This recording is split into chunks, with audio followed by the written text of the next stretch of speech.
দেবী, আজকে দেখছি সে দেবীর কত শক্তি। স্বর্গ মর্ত পাতাল সবই হচ্ছে আমাদের রাজত্ব। আজ এই বেথরহরিতেও আমাদের রাজত্ব আছে। কই দেবী কোথায়? কই?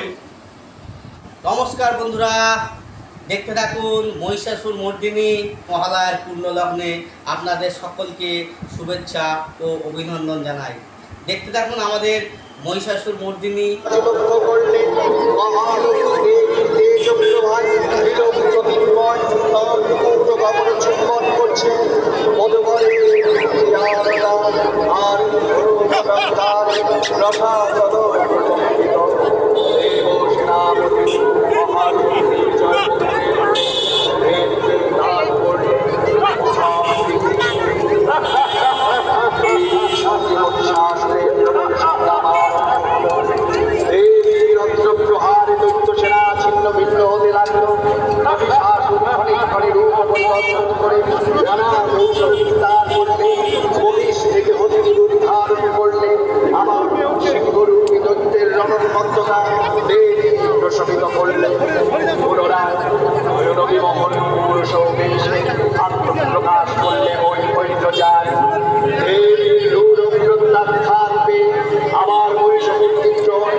সাত